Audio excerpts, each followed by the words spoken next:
Welcome back to the Euro Wars History channel. My salt lamp, my beautiful salt lamp.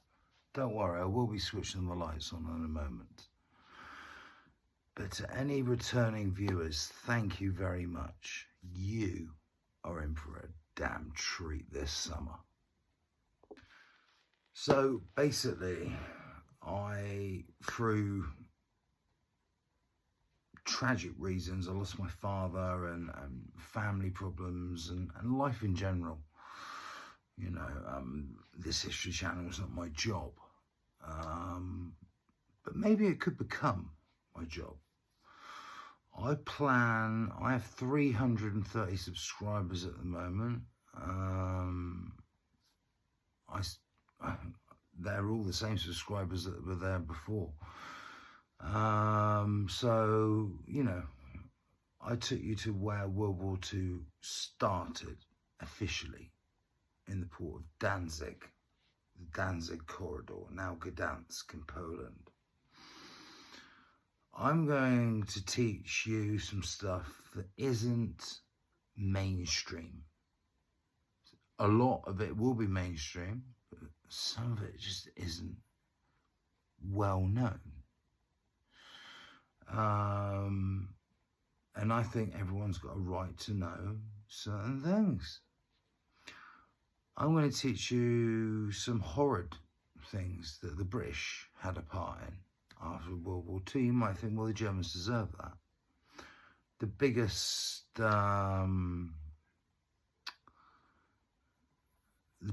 ethnic cleansing Europe has ever seen took place after World War II, when we basically annexed East Prussia, took it off the Germans, and said, here, I have that Poland, because the Soviet Union stole the east of the country, like Lvov, which is now part of Ukraine. Beautiful city, absolutely stunning. I've been to Krakow. I've heard Lvov is even more beautiful. Until the Russia-Ukraine war is it is safe to go there, then I won't be visiting Lvov, but I will go to Lvov when peace comes to Ukraine and Russia, because I will be going to Russia as well. I want to see where Stalingrad took place, where the 6th Army froze. I want to see the siege of Leningrad at the time. You know, people don't realise, I don't think, how close the Germans were to taking Moscow. Hitler made so many terrible decisions. You know, they were like 12 kilometers from Moscow's city centre. 8 miles. 8 miles from the city centre of Moscow, Red Square. Hans Guderian. And, you know, the Germans froze. They had the summer gear on because they thought they you know. Hitler once said, the Soviet Union is like a house of rotten foundations. You just kick one of the foundations in at the bottom of the house, and the whole rotten house will come tumbling down with it. That is exactly what he thought. And at the start of, still today, the most fascinating, interesting, brutal invasion of all time, in my opinion, Operation Barbarossa. Just under 4 million men. I went into great detail. Now, I will continue this I've had one viral video on this site and it got banned by YouTube. Why? Because I was in Poland and I was doing the German invasion of Poland. And I was also going to cover what a lot of people seem to forget is they didn't invade the whole of Poland. They stopped at the Vistula River. And 3 weeks after the German invasion, the Soviet Union invaded from the east up to the Vistula. And I visited the Vistula River. There is a video which I can upload. And I'm there with a Polish friend of mine, Marcin, and we talk about the way the Soviet Union let the Polish resistance, the Polish uprising, which I proudly wore their armband on Polish Independence Day, which I'll be going to this year. That's when I'll be making my Wolf's Lair video, by the way, guys. So it'll be a Christmas special, my Wolf's Lair video this year. But I'll be making it before that. But there's so much. Why not? Even though they eventually took it down. They took it down basically because my intro had... after they conquered Poland, I think it took about 3 weeks. Yeah, 3.5 weeks to conquer Poland, the German army. Hitler went with all the German high command, and he did his salute. We all know what that looks like. And the Wehrmacht were goose-stepping past him. Thousands of troops. The troops that won him that battle and war and got him Poland, Lebensraum, living space for the German people, more living space. Part of his master plan. That's in Mein Kampf.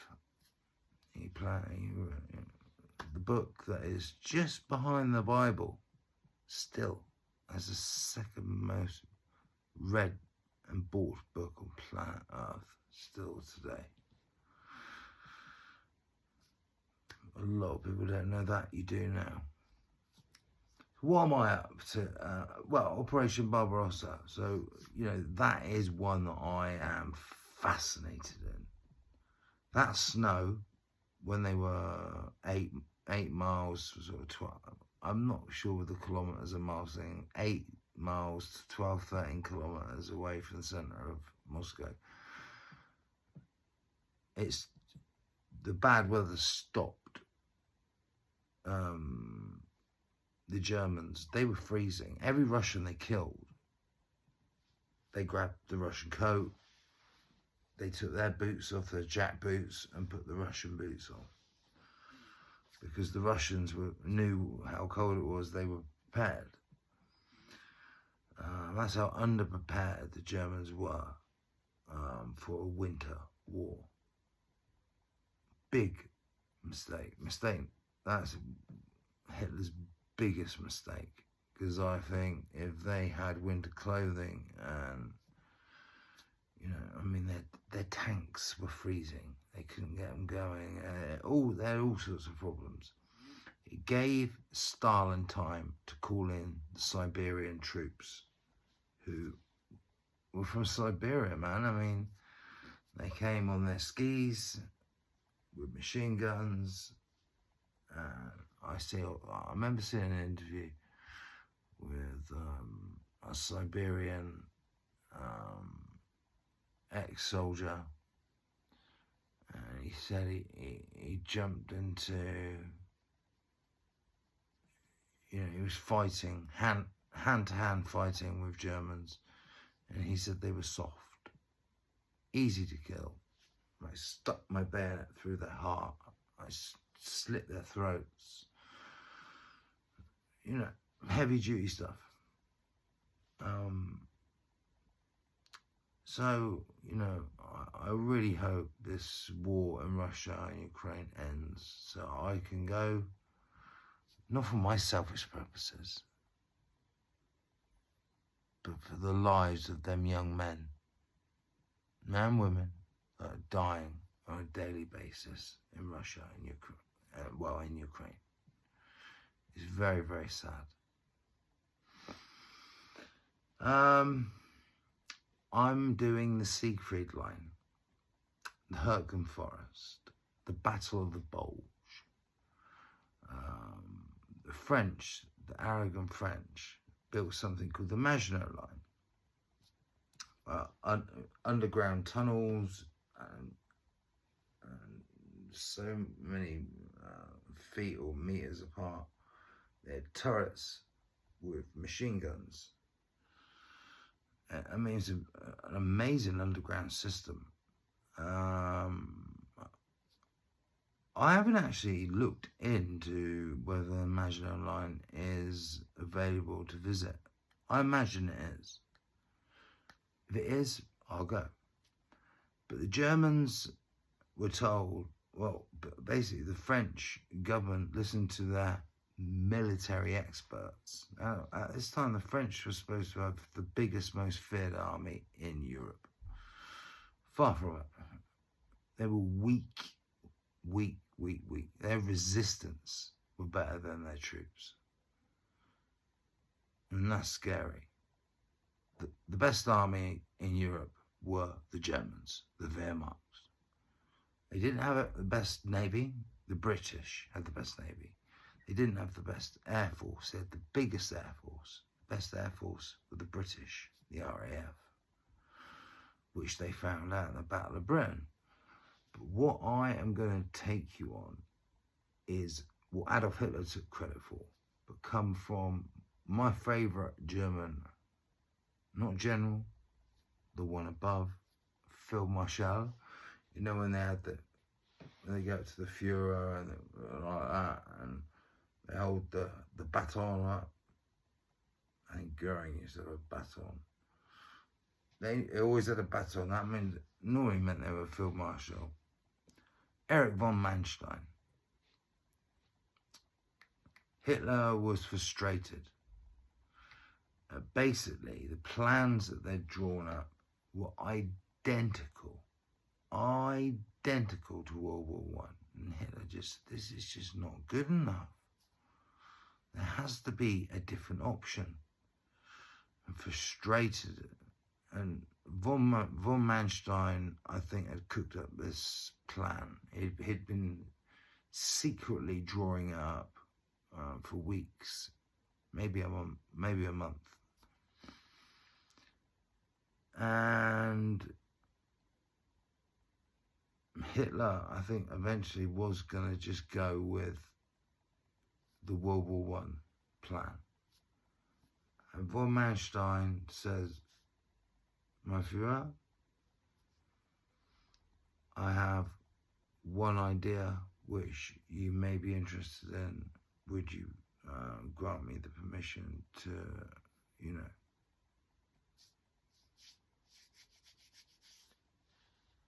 give you the option whether you're interested or not?" He said, "Well, I've got nothing else to lose, Eric. Let's hear it." And it was called the sickle cut manoeuvre, where the French military experts said the Germans cannot get past the Maginot Line, which they couldn't. But there was a flaw because I think it was Belgium didn't want the Maginot Line to go on their German border, right? So that meant a gap, right? So you had the Siegfried line, which went from the top of Germany all the way down to Spain on the French side, right? So it was the Siegfried line versus the Maginot line, two impenetrable forces. For me, the Siegfried line was far superior. We'll get to that.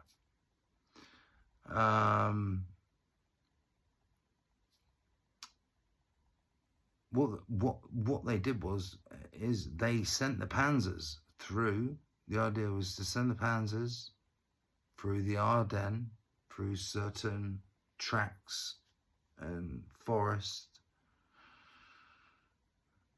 and basically cut through the French. So the French army had so many troops in Belgium here, and they had the Maginot line here, but there was a big gap in the middle, and that gap was the Ardennes forest, right? So the Germans cut through. Oh dear, trouble. Because what that meant was, if they managed to do that, the Maginot line become obsolete.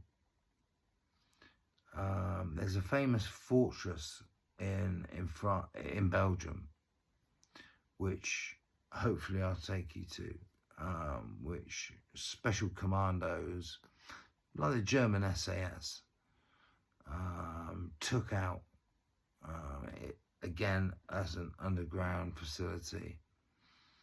They had to take that out because that was heavily fortified. They managed to do it. They took that out, they sent the panzers in, and they cut through. And instead of facing the Maginot line head to head, which the Maginot line probably would have got the better of the German armed forces. But little did they know, they had something called blitzkrieg. Now, a lot of people don't understand what blitzkrieg means. Everyone's heard of it probably. Basically, Air Force first. So your Stuka dive bombers, your Messerschmitt 109s, them Stukas, and a special siren on it. And that was to instill fear, the fear of God, into the people on the ground. And it sure did. So they sent the Stuka dive bombers in first. Once they broke through the lines, they went behind the Maginot line. They went around it. So the Maginot line, all of a sudden, oh my God, the Germans have broken our lines.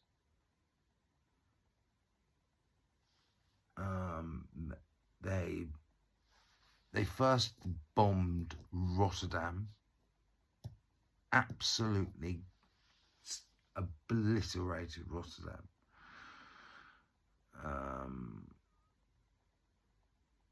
And that was during this invasion as well. And that was a warning to say, you know, if you don't surrender, then we will do this to Paris, we will do this to Brussels, we'll do it to all of you if you don't surrender. So the Belgians quickly surrendered, especially when they took their fortified underground gunnery, which it's unknown, you know, it's quite unknown, that story, and that's an interesting one. I'll hopefully take you to it. Whether I'll be allowed to go inside, we'll see. I'll see if I can get a guide that can take me inside.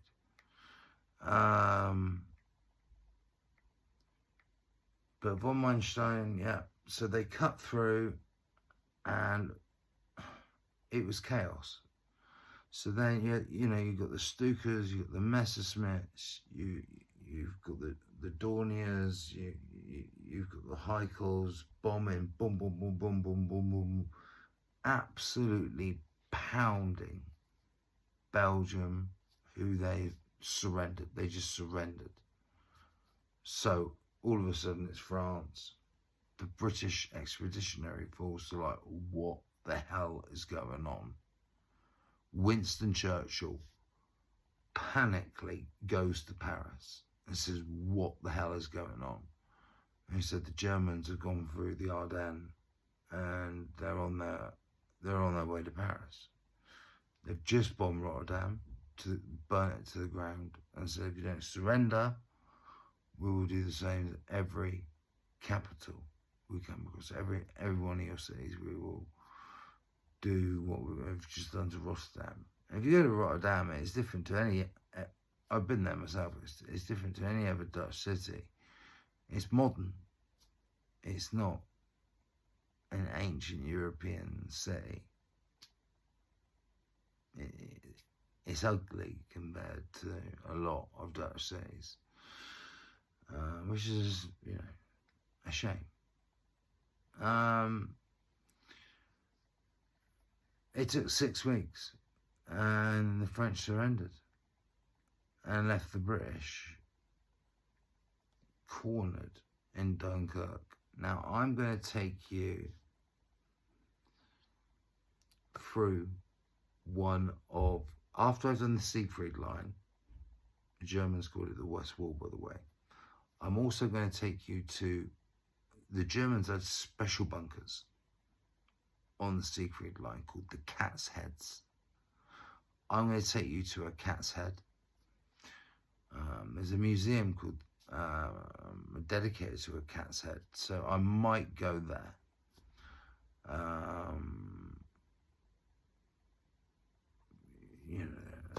Stuff called Flammenwerfers, flamethrowers, and they were awesome underground facilities, absolutely impenetrable. But mistakes were made because of the Atlantic Wall. I'll get to that on another video. I don't want to take too much of your time up today, guys. So I'm going to take you through the Ardennes forest, where von Manstein, I'm pretty sure Heinz Guderian was involved, Das Reich Division, the Brandenburg Division. These are the tank divisions. Schneller Heinz, that's what they used to call him, Fast Heinz. Schneller Heinz, Heinz Guderian, an absolute legend. He was to the German troops and to the German folk, the German people back home in Deutschland.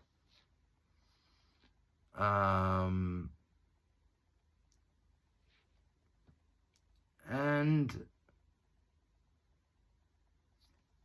the French had no option, because the Germans said, if you do not surrender Paris and France to us, we will absolutely flatten Paris. And they would have done. They were ready to go. The Luftwaffe were on standby. And by the way, blitzkrieg is planes first, then your panzers go in, your tanks. So all the damage, fires, how buildings on fire, people, chaos. They've done damage to military, industrial complexes.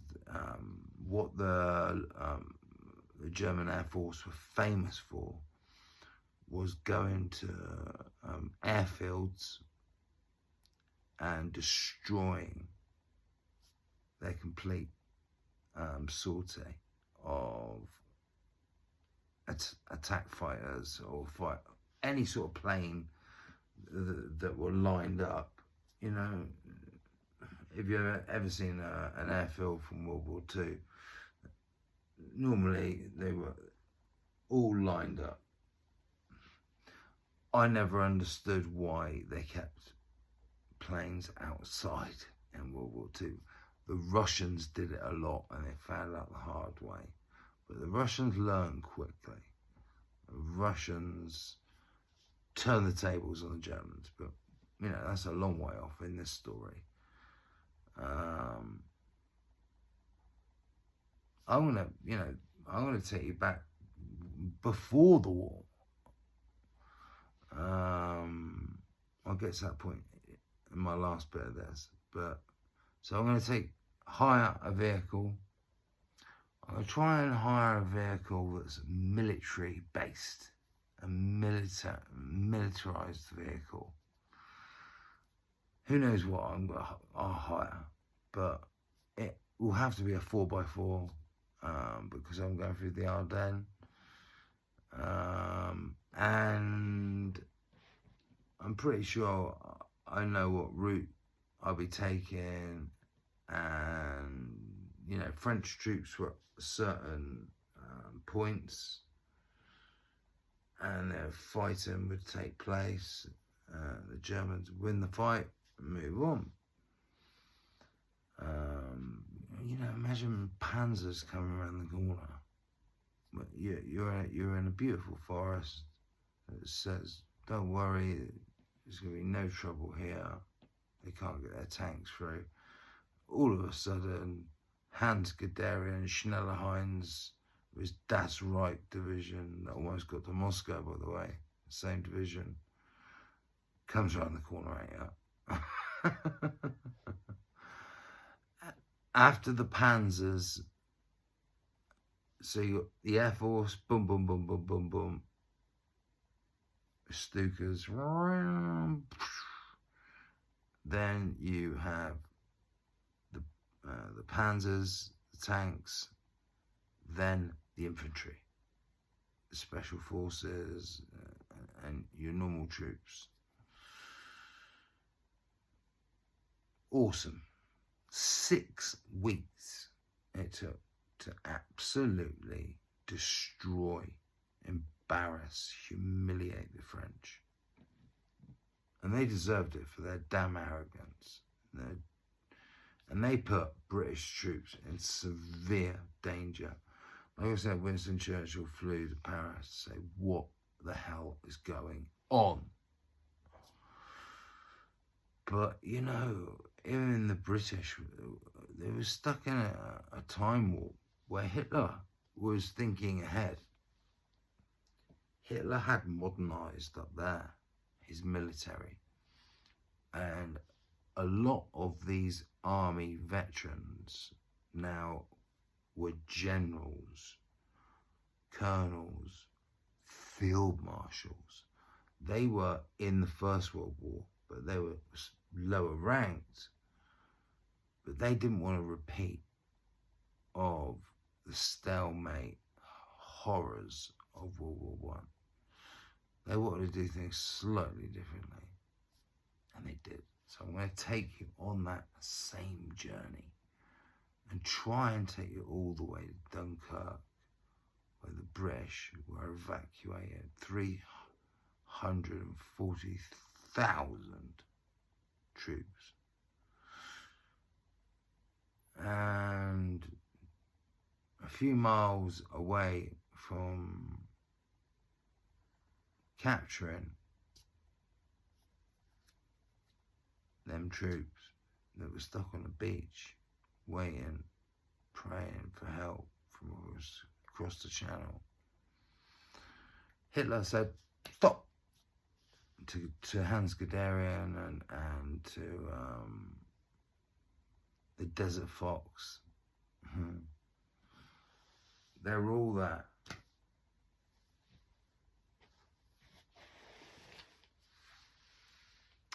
And the German generals and field marshals were furious. Why? We could finish the English off now. We've done the French, we've done the Dutch, we've done the Belgians. We've obliterated the French. We want to finish the English off. And if they took that army, that was the entire British army. There were French, there were Polish there. There were others that from Czechs, there were others from other nations that countries have been invaded and overrun with the Nazi regime. So Siegfried Line, Nuremberg is a very special place. The Golden Hall is where I want to go, but it's being renovated. 2030, they said they're going to let people back in. 2030. Do I really have to wait that long? I know a tour that gets in. So next year, 2026, I'll probably go on that tour if they can guarantee me to get into Albert Speer's Golden Hall. The last building left that Albert Speer designed and made that is still standing. The Congress Hall, the Zeppelin Field. Why is it called the Zeppelin Field? Because of the Zeppelin ship landed there, I think, in 1909. All sorts of history, but that's where the Germans had their biggest rallies. 150, 200, almost 250,000 people. Leni Riefenstahl made her famous Triumph of the World movie there.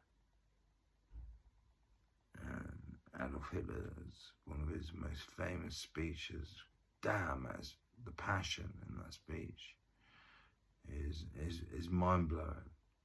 Don't ever think that I'm blowing smoke up the Germans' arses here. I'm a history buff. Like this. I'll be doing a documentary on this man, Mr. Hugo Boss. This was a gift. It's aftershave, but you can buy Hugo Boss tops, Hugo Boss everything. Hugo Boss was a Nazi. That's why the Germans look so smart. They were the best dressed soldiers. Come on, let's be honest. He joined the Nazi Party in 1923. A lot of people don't know that Hugo Boss was a Nazi, a rabid anti-Semite. I believe in the state of Israel. I believe that they are entitled to their own land. And it's a shame what's going on at the moment in Gaza. But that is not what we're here to talk about and discuss. So, hopefully by August, September at the latest, you'll have my Siegfried Line documentary out. You'll have the Ardennes Forest trip, where blitzkrieg was unleashed in the West. It's hard to completely. I'll drive on the road, but obviously some of the panzers were smashing through trees and going down hills and forests, and some of the defences on the Siegfried Line. Oh my God, there's 1,200 bunkers still there. So there's plenty to explore. The Hergen Forest. I'm going to talk about the Battle of the Bulge as well. And the most dangerous weapon in the Battle of the Bulge, the Germans luckily had these bunkers to sit in. They're firing at the Americans are firing back.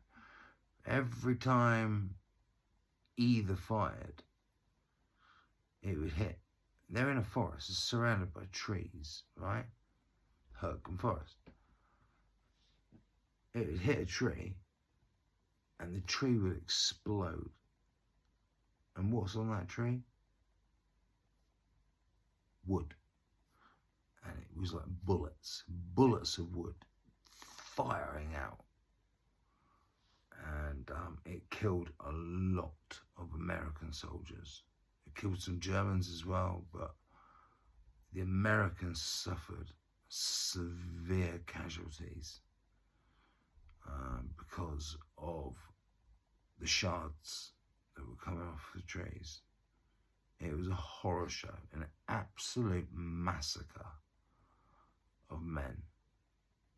That fight. But the Americans won it in the end.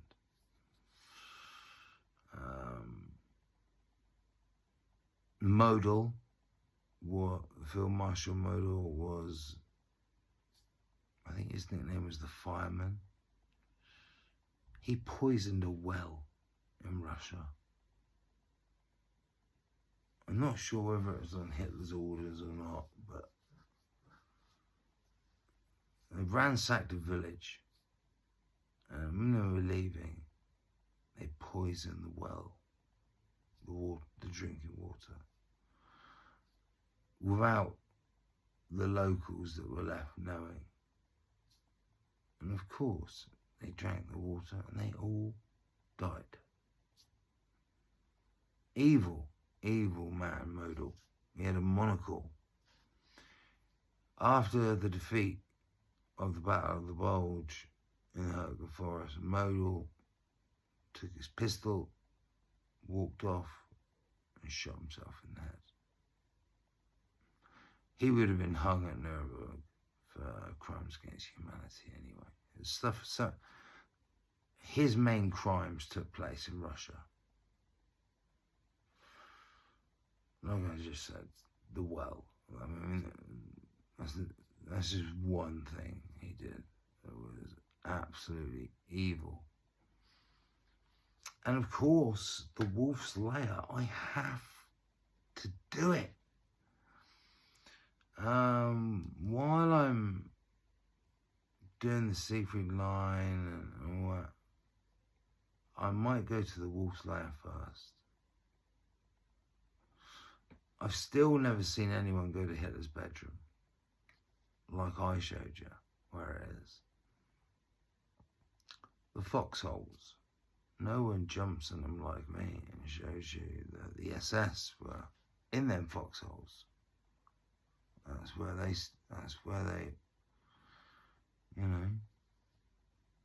sat with their machine guns, especially when the Fuhrer was there. I didn't show you the airfield of all this time. Himmler had a private house. He didn't stay on site, on the Wolf's Lair site. So I'll take you to Himmler's house, or the remnants, or whatever's left. And around the Wolf's Lair, if you drive around, I think there's 3 or 4 different places connected to the Wehrmacht,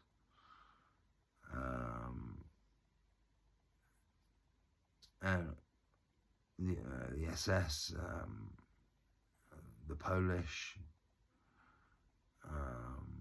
all sorts of crazy stuff, which I didn't even realise was there at first.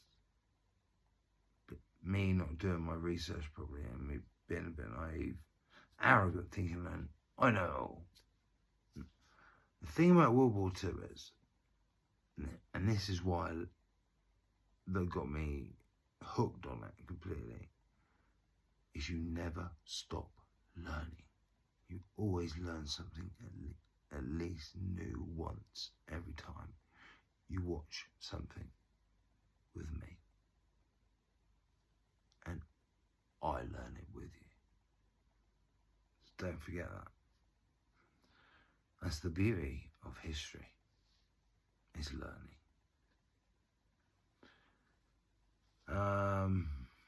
Yeah, so put them notification bells on, share, subscribe,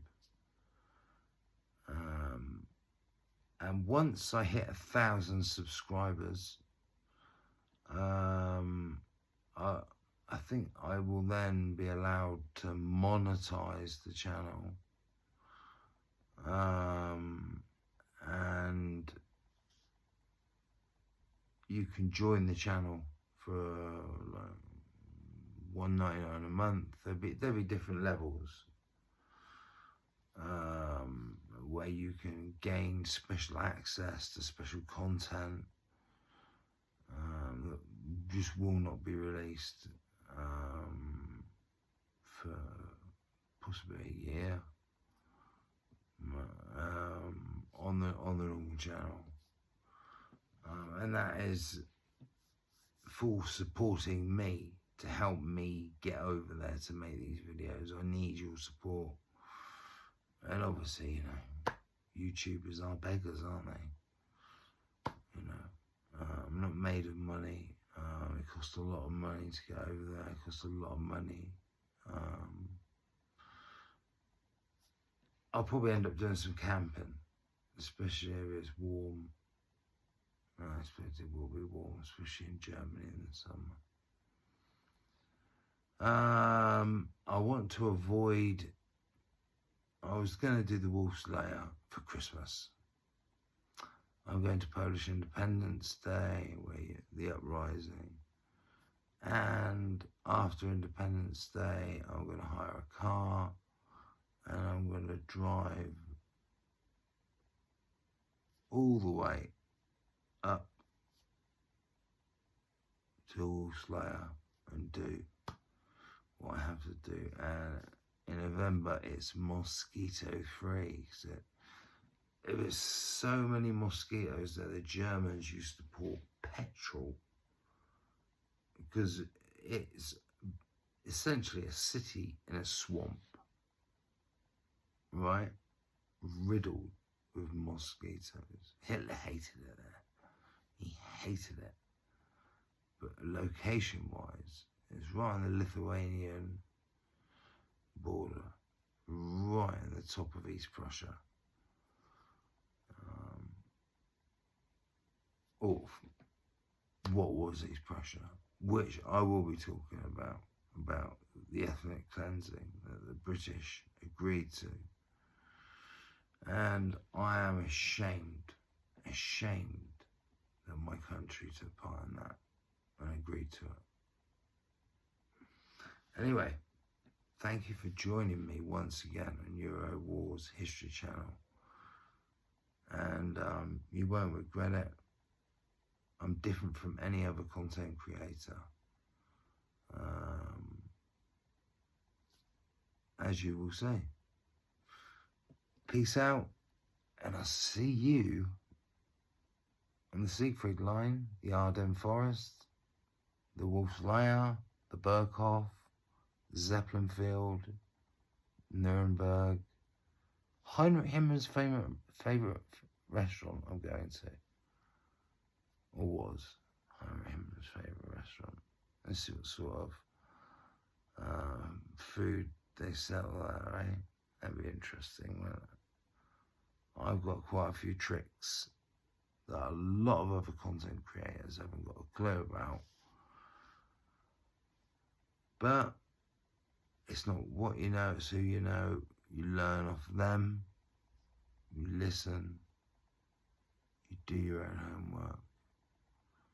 And it's about what literature you read. My favourite historian is controversial. I'm not going to mention his name. But, you know, I live just up the road from James Holland. You know, who's one of the world's, you know, supposedly one of the world's, you know, biggest experts on Adolf Hitler. Guy Walters. Met them both at the Salisbury History Festival, which is taking place very soon.